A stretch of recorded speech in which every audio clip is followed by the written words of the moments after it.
तो अब हम फोकस करते हैं यूटिलिटेरियनिज्म पे, मिल के यूटिलिटेरियनिज्म पे। मिल का उपयोगितावाद क्या है उस पे बात करते हैं। उपयोगितावाद को अभी हमने पढ़ा बेंथम के कॉन्टेक्स्ट में। अब हम देखते हैं कि मिल किस तरह से अलग है उस उपयोगितावाद में। जैसा कि यहां लिखा है, Mill grew up under the shadow of utilitarianism.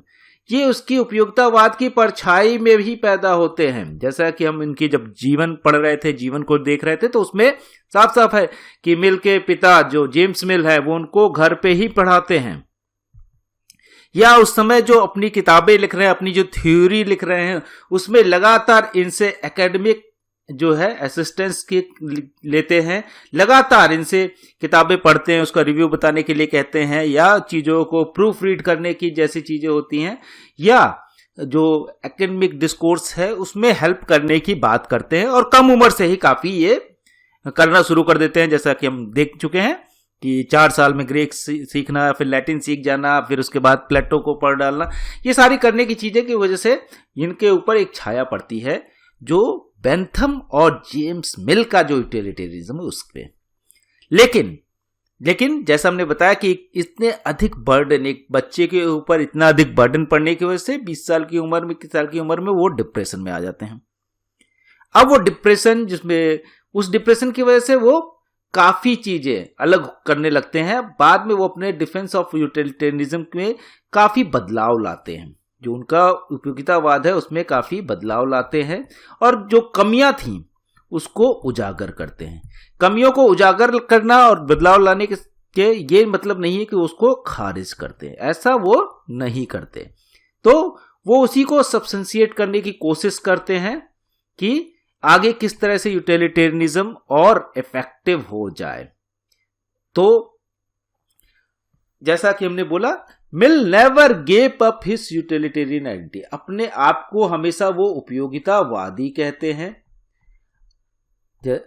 कभी भी अपने आप को लिबरल या उदारवादी नहीं कहते खुद, लेकिन तमाम सारे इनके सिद्धांत उदारवाद से मिलते जुलते हैं।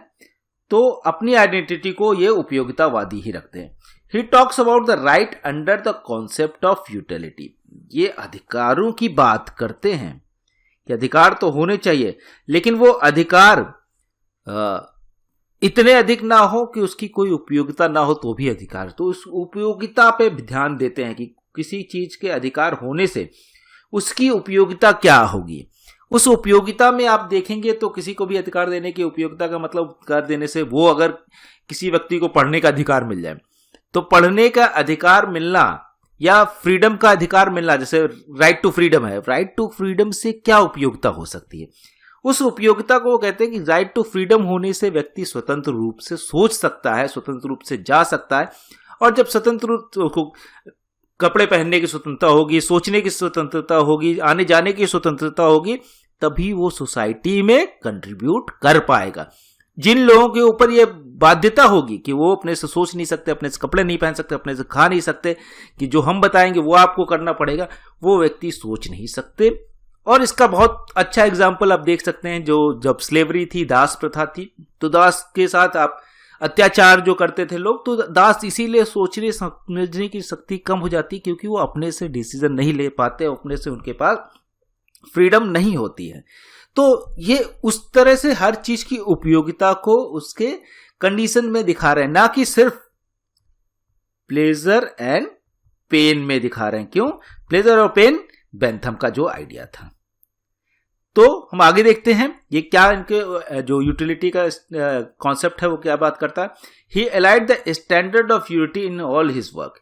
सभी कृतियां जो है, जिनके वर्क हैं, उसमें उनका उपयोगिता समझाने की कोशिश करते हैं। जैसे हमने भी अब फ्रीडम का एक एग्जांपल देखे है, तो किसी भी चीज को अगर ये बोलते हैं कि ये जरूरी है, जैसे वुमेन के कॉन्सेप्ट में भी बोलते हैं, तो वो सारी चीजों को बताते हैं कि उसकी क्या उपयोगिता है, और उस उपयोगिता को क्वांटिटेटिवली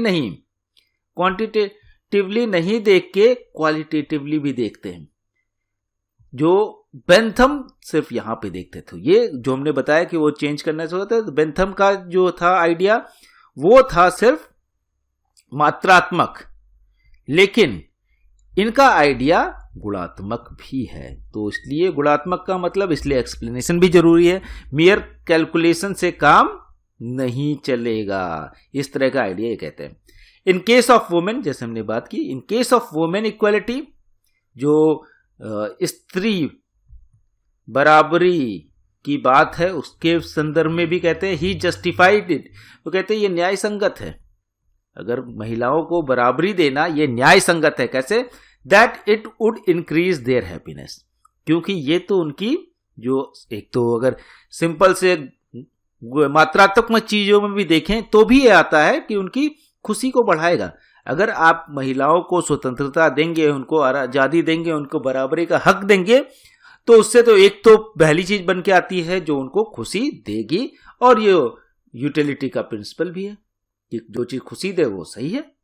इसके बाद even principle of liberty has its social utility. Liberty, जैसे हमने बात की आजादी की, आजादी की भी एक सामाजिक उपयोगिता है कि अगर जो समाज जितना फ्री होगा, जितना आजाद होगा, उसके अंदर उतनी ही चीजें करने की क्षमता बढ़ जाएगी, उसके अंदर साइंटिफिक डेवलपमेंट होगा, मोरल डेवलपमेंट भी होगा। जिस तरह से हम देखें, अगर पूरा एनालाइज करें डार्क एज को, तो डार्क एज में क्या हो रहा था, वो सोशल यूटिलिटी, ये लिबर्टी नहीं थी। लोग अपने से सोच नहीं सकते थे, जो चीजें रिलीजियस टेक्स्ट में लिखी है वही सही है, उसके अलावा कुछ भी नहीं सही है। जो बाइबल के अंदर है, तमाम सारे जो नए अलग तरह से सोचने वाले लोग थे उनको सजा दी जाती है। तो उसने इस लिबर्टी को नहीं होने की वजह से तमाम सारी चीजें रुकी हुई थी, और जैसे ही वो रेनेसा पीरियड आता है, लिबर्टी ये मिलती है, तो आप देखिए हर फील्ड में डेवलपमेंट होता है, विकास हर फील्ड का हो रहा है, ना ही सिर्फ साइंस का बल्कि कला का भी होता है, लिटरेचर जो है, साहित्य का भी होता है, और इसी तरह से हर एक फील्ड में, आर्किटेक्चर का, जो बिल्डिंग्स बन रही हैं उस समय नई नई बिल्डिंग, अच्छी कलाकारी वाली बिल्डिंग बनना शुरू हो जाती है। Social progress depends on individual freedom. जैसे ही कह रहे हैं कि सामाजिक तरक्की जो है, सामाजिक तरक्की डायरेक्टली किस पे डिपेंड करती है, वो व्यक्तिगत फ्रीडम पे, व्यक्तिगत आजादी पे डिपेंड करती है। अगर व्यक्ति आजाद नहीं होगा, जहां भी आप देख लीजिए, जो सोसाइटीज जितना कंजर्वेटिव हैं वो सोसाइटीज उतना पीछे हैं, जो सोसाइटी जितनी लिबरल हैं या ओपन हैं वो सोसाइटीज आगे बढ़ रही हैं। चाहे वुमेन के कंडीशन में देख लीजिए, जहां वुमेन इक्वालिटी या जेंडर इक्वालिटी ज्यादा है वो समाज ज्यादा तरक्की कर रहा है, और जो समाज जेंडर इक्वालिटी नहीं है जहां पे, वो समाज पीछे हैं। भले वहां पे हो सकता है कुछ फैक्टर जहां पे माना जाता है कई बार कि आर्थिक डेवलपमेंट तो हुआ, लेकिन सामाजिक डेवलपमेंट, जो साइंटिफिक टेम्परामेंट डेवलप होना चाहिए, वो नहीं होता है। तो उसके बहुत से अलग अलग एग्जाम्पल आप अलग अलग देशों में देख सकते हैं। सऊदी अरेबिया इसका एक बड़ा, या अरब कंट्रीज जिसका एक बड़ा एग्जाम्पल आते हैं, वहां पे आर्थिक तरक्की तो काफी होती है, लेकिन वो सोशल प्रोग्रेस नहीं मानते। लोग जो सोशोलॉजिस्ट हैं, जो पॉलिटिकल थिंकर, वो नहीं मानते कि वहां पे सामाजिक तरक्की भी हुई है, क्योंकि डेमोक्रेसी नहीं है, जेंडर इक्वालिटी नहीं है। उसी समय में तमाम सारे स्कैंडिनेवियन कंट्री जो है, जिसको हम कहते हैं नॉर्वे, डेनमार्क, स्वीडन, ये जो है सब, ये लोग बड़े आर्थिक रूप से बहुत ज्यादा बड़े नहीं हैं, लेकिन फिर भी तरक्की, सामाजिक तरक्की बहुत ज्यादा है। जेंडर इक्वालिटी हो, सोशल इक्वालिटी हो, ये सब चीजें इनके यहाँ बहुत ज्यादा है। चाहे एजुकेशन की फील्ड में इक्वालिटी हो, वो डिस्पैरिटी नहीं है, उतनी गरीबी नहीं है, भुखमरी नहीं है, बेरोजगारी भी उस तरह से नहीं है, यहाँ तक कि क्राइम नहीं है वहां पे। जब सामाजिक डेवलपमेंट हुआ, आज के बहुत से जगह में, नॉर्वे, स्वीडन में बहुत जगह पे जेलें बंद करनी पड़ रही, इतना कम क्राइम हो गया है, क्योंकि सोशल सिक्योरिटी बहुत ज्यादा है। इसके बाद बात करते हैं modified liberal democracy is best form of government because of its utility. अब कह रहे हैं मॉडिफाइड लिबरल डेमोक्रेसी, जो उदारवादी प्रजातंत्र है, वो सबसे अच्छा, क्योंकि इसमें कुछ सुधार के बाद, जो सुधार करने के बाद अगर उदारवादी प्रजातंत्र सबसे अच्छा है, बेस्ट सरकार है, क्यों? क्योंकि उसकी उपयोगिता है। अब इसमें क्या कह रहे हैं, सुधार करने हैं उदारवादी प्रजातंत्र में, वो कौन कौन से हो सकते हैं? वो है कि ऐसा ना हो कि बिल्कुल फ्री हैंड मिल जाए मार्केट को, वहां पे जो प्राइवेट प्रॉपर्टी तो हो,